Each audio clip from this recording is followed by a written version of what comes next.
Admiral James Wilson stared through the massive windows of the United Earth Defense Command headquarters. The morning sun cast long shadows across the busy command center, where dozens of officers worked at their stations. It was supposed to be a normal day in 2247, but that was about to change forever. "Sir, we're detecting multiple anomalies at the edge of the solar system," reported Lieutenant Mark Davis, his eyes fixed on the holographic display. "They're massive, unlike anything we've ever seen." Wilson straightened his uniform and walked closer to the main screen. The coffee in his hand forgotten, he watched as hundreds of ships emerged from what appeared to be tiers in space itself. Each vessel was larger than the biggest ships Earth had ever built. "Get me a direct feed from the Pluto observation post," Wilson ordered, his voice steady despite the gravity of the situation. The command center fell silent as the feed appeared on the main screen. The alien ships were beautiful in a terrifying way. Their hulls gleamed with a purple-silver sheen, and they moved with impossible grace for their size. The formation they held spoke of military precision that had been perfected over centuries. "Sir, they're broadcasting on all frequencies," Davis announced. "The signal is being transmitted in perfect English." Wilson nodded. They had expected this day would come eventually. Humanity had detected signs of alien civilization years ago, but had chosen to remain quiet, watching and preparing. "Put it through," he commanded. The main screen flickered, and an alien figure appeared. It looked almost human, except for its silvery skin and entirely black eyes. It wore what appeared to be ceremonial robes adorned with symbols of authority. "People of Earth," the alien began, its voice carrying an artificial smoothness that suggested advanced translation technology. "I am Lord Grey, Speaker for the Galactic Council. We have been watching your civilization's development with great interest." Wilson's jaw tightened.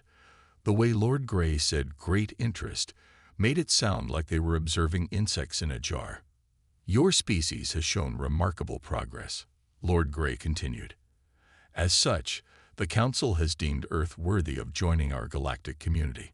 However, such protection and privileges come with certain obligations." The Admiral's hand clenched around his coffee cup. Here it came, the real reason for their visit. As is customary for all protected worlds, Earth will be required to provide a tribute of 30% of its total resources. This includes minerals, water, biological materials, and energy sources. You have 48 Earth hours to comply. The command center erupted in whispers. Wilson remained silent, studying the alien's expression. There was no trace of doubt or concern, only absolute certainty in their superiority. "Should you refuse," Lord Grey added, his tone becoming colder, "we will be forced to take corrective action. We trust you will make the wise choice." The transmission ended abruptly. Wilson turned to his staff. Their faces showed a mix of fear, anger, and determination. "Get me the President and the Joint Chiefs," he ordered, "and contact Dr. Thompson at Project Thunder. Tell her it's time." As his orders were carried out, Wilson looked back at the screen showing the alien fleet. The Council clearly expected Earth to roll over and submit, just like countless other worlds before them. They saw humans as primitives who had barely reached the stars. What they didn't know was that humanity had spent the last 20 years preparing for this exact moment. While the aliens saw primitive space stations and basic ships, they hadn't detected the military installations hidden throughout the solar system. While they monitored Earth's public communications, they hadn't found the quantum networks that operated in complete silence. The Council thought they were dealing with sheep. They were about to discover they had wakened a wolf pack. "Sir," Davis called out, "the President is on the line, and Project Thunder reports they're ready." Wilson allowed himself a small smile. "Good. Let's show them why you should never underestimate humanity." Deep beneath the Rocky Mountains, in a chamber that officially didn't exist, Earth's top military and scientific leaders gathered around a massive holographic table. Dr. Anna Thompson, lead scientist of Project Thunder, stood before them, her gray hair tied back in a neat bun as she pointed to the rotating images of the Council's ships. Their technology isn't as advanced as they want us to believe, she said, her eyes bright with excitement. Look at their engine signatures. They're still using controlled fusion reactions. We moved past that 5 years ago. Admiral Wilson leaned forward, studying the detailed scans. Explain it in simple terms, Doctor. What are we looking at? Thompson pressed a button, and the image zoomed in on one of the alien ship's power cores. They're like someone who walks into a room waving a big stick, making lots of noise. Impressive, yes, but inefficient. Our quantum core technology is actually more advanced. They just don't know we have it. The Joint Chiefs exchanged looks around the table. General Thomas spoke up, his voice gruff with concern. How did they miss our real technology level? Because we wanted them to, Wilson answered. Ever since we detected their first probe 10 years ago, we've been putting on a show. They see what they expect to see. A young species just learning to crawl out of its cradle. Thompson nodded, bringing up another display. We've also intercepted and decoded some of their communications. The Council isn't as united as they pretend. Many member species are forced to pay these tributes. It's nothing but a protection racket on a galactic scale. The room fell silent as the implications sank in.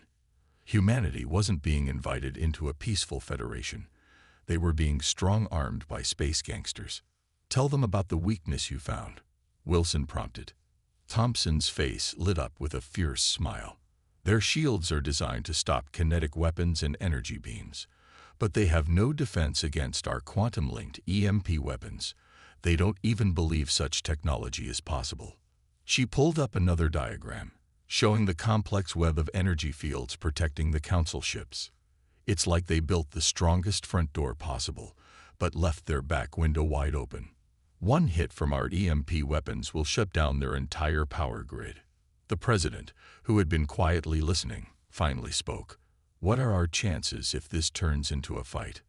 General Thomas brought up a map of the solar system, showing hundreds of hidden military installations scattered throughout. Thanks to Project Thunder, we have weapons platforms disguised as asteroids, bases hidden inside moons, and our entire defense fleet waiting in dimensional pocket space. They think they're looking at an empty solar system with a few primitive ships. They're actually starting at the barrel of a gun. There's more, Thompson added. We've analyzed their FTL communications. They're using basic quantum entanglement. Meanwhile, we've had working Ansible technology for 3 years. We can coordinate our entire defense network faster than they can even realize they're under attack. Wilson stood up, addressing the room. For 20 years, we've been preparing for this moment. Every failed experiment, every primitive spacecraft we've launched. It was all a show. Now we have 2 choices: submit to their demands or show them exactly what humanity is capable of. The president looked around the room, seeing determination on every face. What do you recommend, Admiral? We give them our answer. A single word that will shake their entire council to its core. Then, when they react exactly as we expect them to, we spring our trap. Thompson pulled up one final display. A complete analysis of the Council flagship's vulnerabilities. They're so convinced of their superiority they won't even see it coming. The best part, once we take down their flagship, every subjugated species in the galaxy will see that the Council isn't invincible. Very well, the president said, standing. Send the message. Let's show the galaxy why you should never demand tribute from humanity. As the leaders began finalizing their plans, Wilson looked at the holographic display of the waiting Council fleet. Soon, they would learn that humanity's apparent primitive status had been the greatest deception in galactic history. Captain Robert Miller stood at attention in the hidden command center of the Jupiter Defense Station, disguised perfectly within the great red spot of the massive gas giant. Through the reinforced windows, he could see his fleet of stealth ships, each one powered down to avoid detection by the Council vessels that had now spread throughout the solar system. Your mission is crucial, Captain, Admiral Wilson said through the quantum communicator, his image crystal clear despite the millions of miles between them. Once we send our response, the Council will likely target Earth first. They won't expect an attack from behind. Miller nodded, studying the holographic battle plan floating between them. My crews are ready, sir. We've been training for this moment for years. The plan was elegant in its simplicity, while the Council focused their attention on Earth. Thinking they were dealing with a frightened primitive species, humanity's real military forces would strike from multiple hidden bases throughout the solar system. In a secure room beneath the lunar surface, Dr. Thompson made final adjustments to the quantum EMP weapons. Each one was small enough to fit in a standard missile casing, but powerful enough to disable a Council capital ship. Testing complete, she reported through the Ansible network. All weapons are synchronized and ready. Admiral Wilson's voice came through again, addressing all commanders simultaneously. The President has approved the response. All stations, begin final preparations. Communication blackout in 30 minutes. Throughout the solar system, humanity's real military strength stirred to life. Behind Mars, a fleet of advanced warships powered up their quantum cores. In the asteroid belt, hundreds of weapon platforms disguised as ordinary rocks prepared their targeting systems.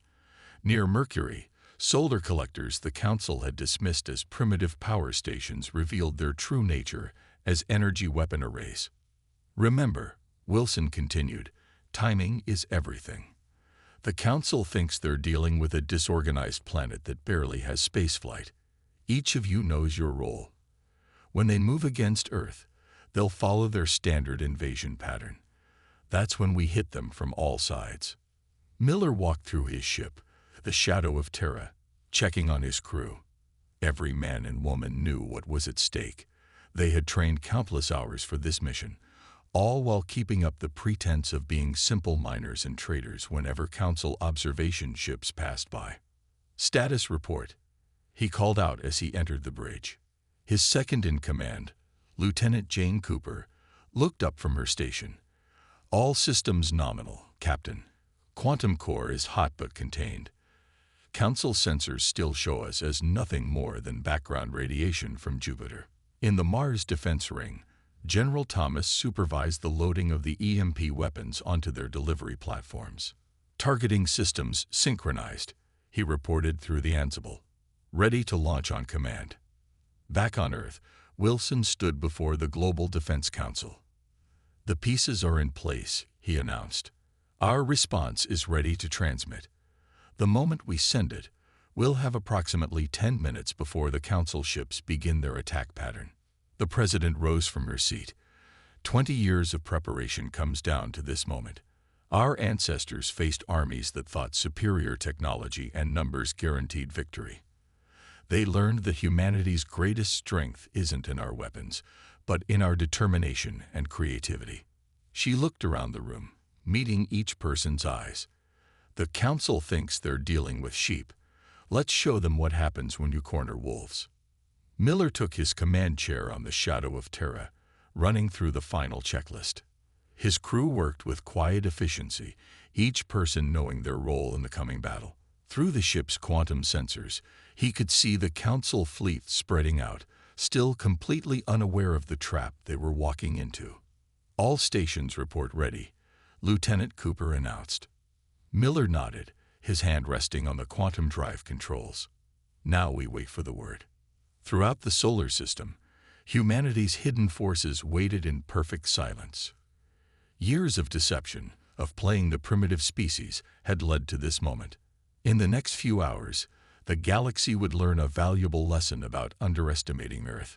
The countdown to humanity's response had begun. Lord Grey stood on the bridge of the Council flagship, the Eternal Glory, watching Earth rotate slowly on the main view screen.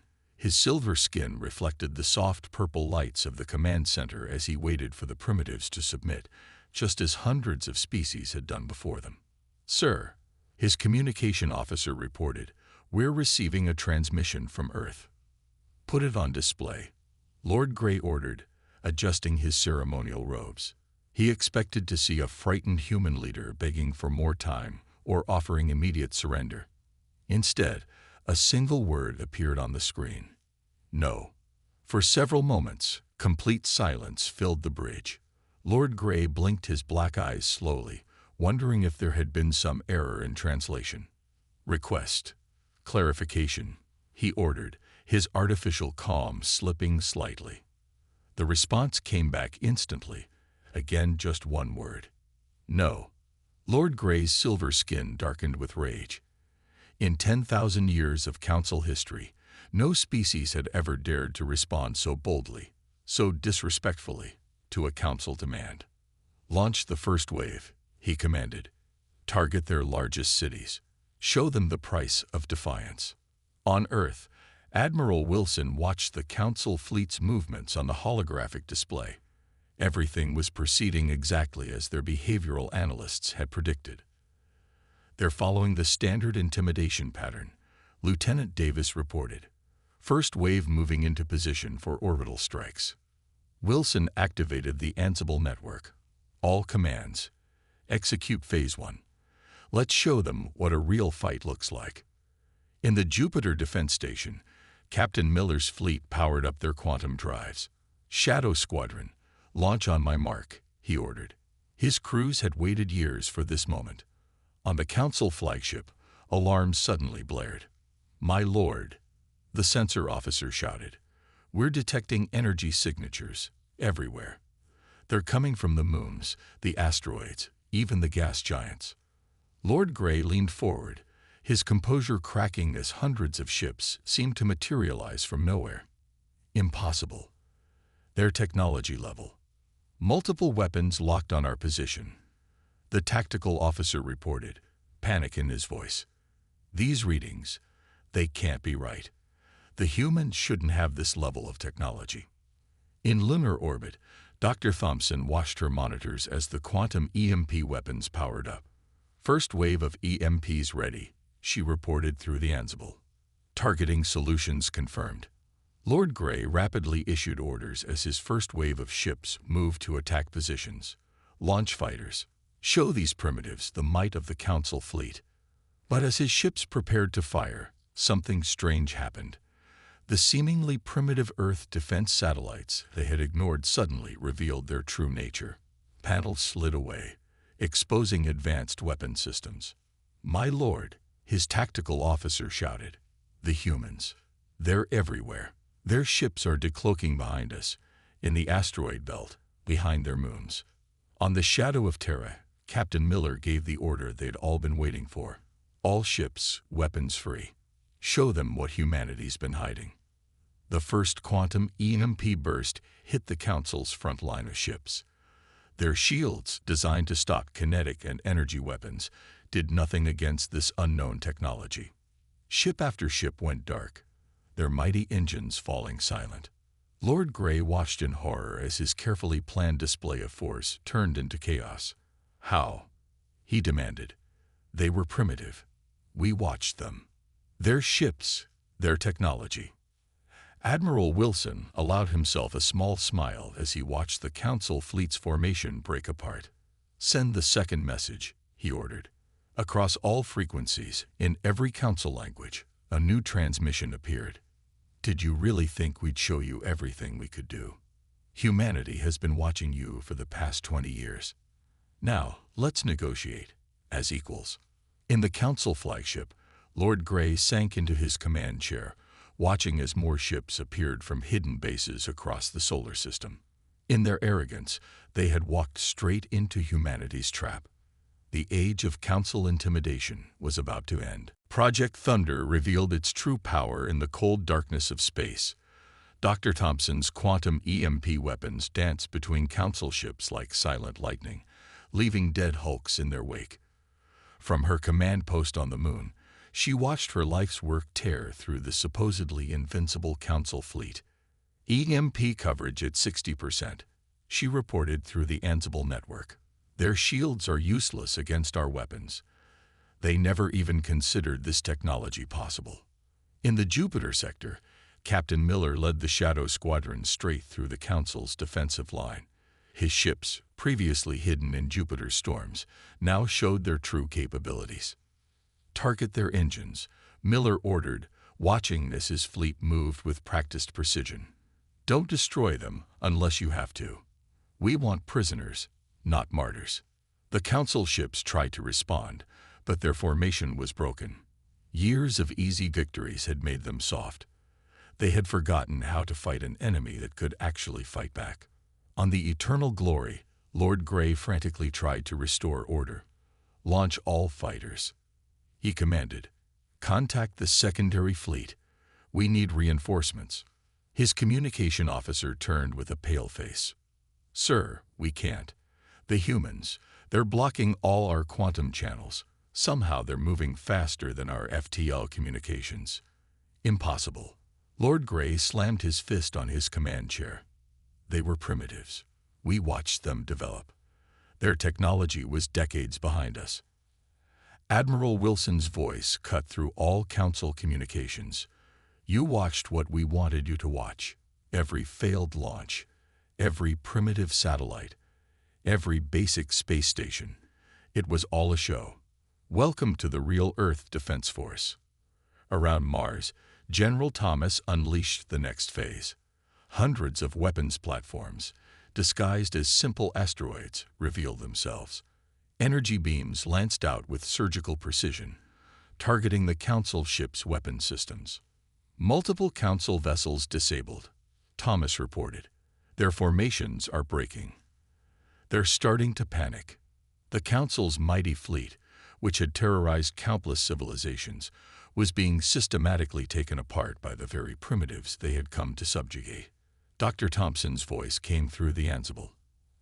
Admiral, detecting power spikes in the remaining Council ships. They're preparing to jump out of the system. Not today, Miller responded.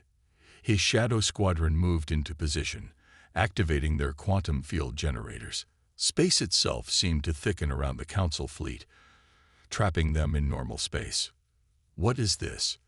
Lord Grey demanded, watching as his ship's jump drives failed. How are they blocking our drives? On the Shadow of Terra, Lieutenant Cooper reported, all Council capital ships contained, Captain. They're not going anywhere. Miller nodded grimly. Send in the boarding teams. Let's introduce ourselves properly. Across the solar system, smaller human ships moved in. Their hulls, made with advanced stealth materials, had been completely invisible to Council sensors until now. Teams of Earth Marines, equipped with powered armor that made Council combat suits look like toys, began boarding the disabled vessels. In Earth's command center, Admiral Wilson watched the operation unfold exactly as planned. 20 years of preparation, of playing weak, of letting the Council think they were dealing with an easy target. It had all led to this moment. Sir, Lieutenant Davis reported, Council resistance is crumbling. Their remaining ships are surrendering. Wilson activated the general communication channel. Lord Grey, your fleet is disabled. Your ships are being boarded. Your communications are blocked. Would you like to discuss terms of surrender, or should we continue demonstrating humanity's primitive technology? On the Eternal Glory's bridge, Lord Grey watched helplessly as human Marines cut through his ship's doors. The mighty Council fleet had been defeated not by brute force, but by years of careful planning and deception. The age of Council dominance was over. The galaxy was about to learn that humanity had never been prey. They had always been the hunters. Lord Grey sat in a plain metal chair in the Earth Defense Command's conference room, his silver skin dulled with exhaustion. The mighty Council leader now looked small without his ceremonial robes. Across the table, Admiral Wilson spread out a series of holographic images. Let me show you something interesting, Wilson said, activating the first display.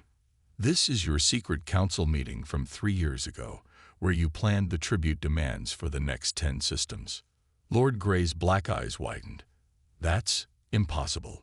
Those chambers were completely secure. Wilson smiled and switched to another image. And this is the Council's hidden shipyard in the Horsehead Nebula. We've had agents there for 5 years. In fact, he pressed another button, and dozens more images appeared, showing Council facilities across the galaxy. We've been everywhere, watching everything. Dr. Thompson entered the room, carrying a data tablet. "Our AI systems cracked your encryption years ago," she explained. "We know about every tribute you've collected, every species you've threatened, every secret you've kept." "But how?" Lord Grey's artificial calm was completely gone. "Our technology was superior. Our security was perfect." "Was it?" Wilson asked. He gestured to a young technician who brought in what looked like a simple council communication device. "Tell me, do you recognize this?" Lord Grey nodded slowly.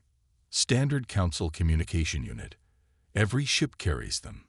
Thompson picked up the device. "Wrong. This is a human copy we made 15 years ago. We've been selling these to your merchants through third parties for years. Each one contains a quantum backdoor that your systems couldn't detect." In another room of the facility, Captain Miller was showing captured council officers their own security footage. "Your race wasn't the first to visit Earth," he explained. "But you were the first to be so careless. Every probe you sent, every scan you made, told us exactly what you wanted to see. So we showed it to you," Wilson continued in the conference room. "Primitive rockets that sometimes failed, basic space stations, simple satellites, all while our real technology stayed hidden in plain sight." Lord Grey slumped in his chair. "The other species, when they learn of this—" "They already are," Thompson said, bringing up more displays.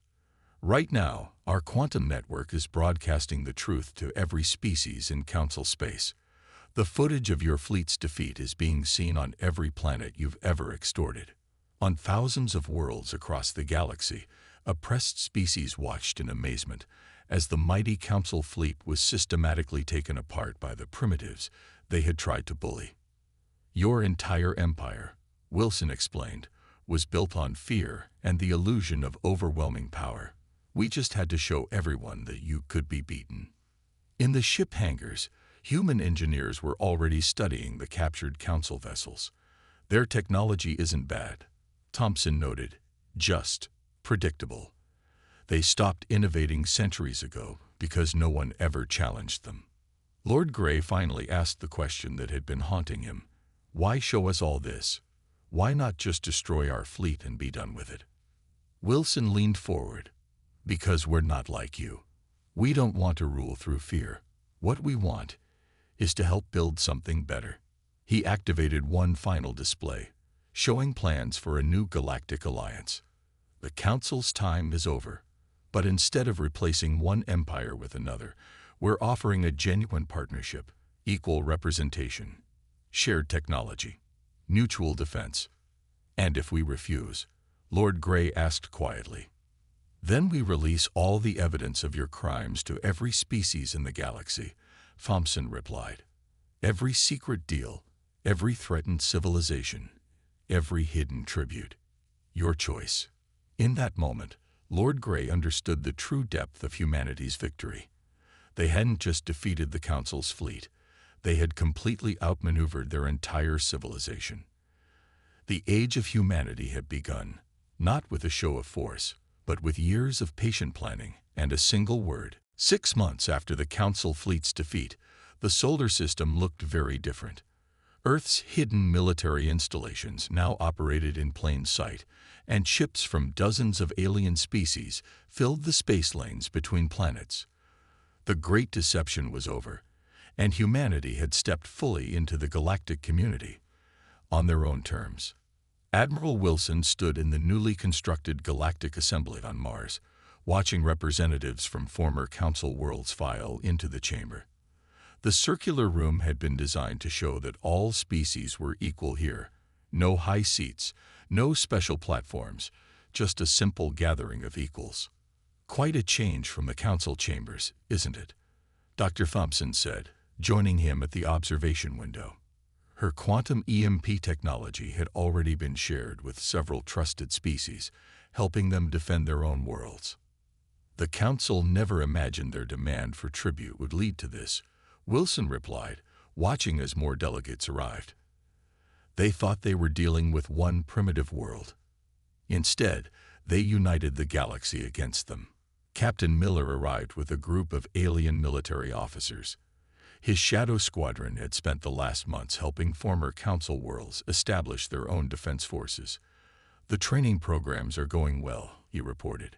"Turns out a lot of species were developing secret technology under the Council's nose. They just needed someone to show them it was possible to fight back." In one corner of the assembly hall, Lord Grey sat quietly with the remaining Council representatives. Their once mighty organization now held observer status in the new alliance. Their power was gone, but they had been allowed to stay. A reminder of what happens when power goes unchecked. "Latest reports from the outer systems," Thompson said, checking her data tablet. "3 more worlds have asked to join the alliance. They saw how we handled the Council and decided we were trustworthy." Wilson nodded. "And how many of them had spied on us during our primitive phase?" "Almost all of them," Thompson laughed. "Turns out we weren't the only ones playing a long game. Some of them even suspected we were hiding something, but they kept quiet, waiting to see what we would do." The assembly chamber filled with the sounds of multiple species talking, trading stories, and making plans. Where the Council had forced obedience, the new alliance encouraged cooperation. "Message from Earth Command," Miller said, checking his communicator. "The last of the hidden defense platforms have been deactivated. No more need for secrets." Wilson smiled, remembering the days when humanity had pretended to be helpless. "Keep a few secrets," he advised.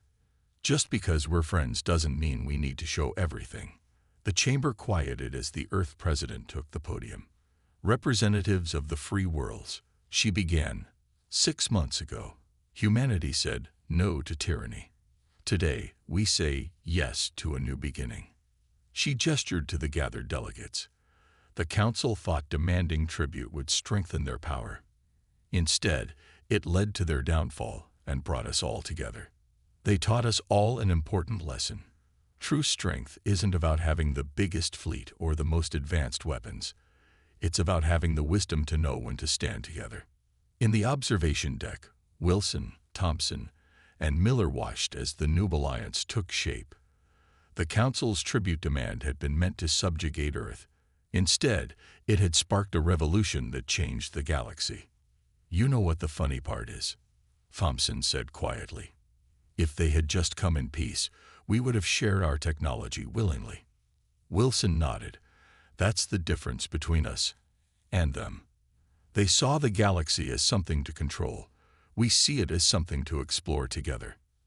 As the assembly began its first official session, a message appeared on the main display screen, written in every known language. "Welcome to the new Galactic Alliance, where every voice matters and no tribute is demanded, only respect." The age of fear was over. The age of cooperation had begun, all because humanity had the courage to say one simple word.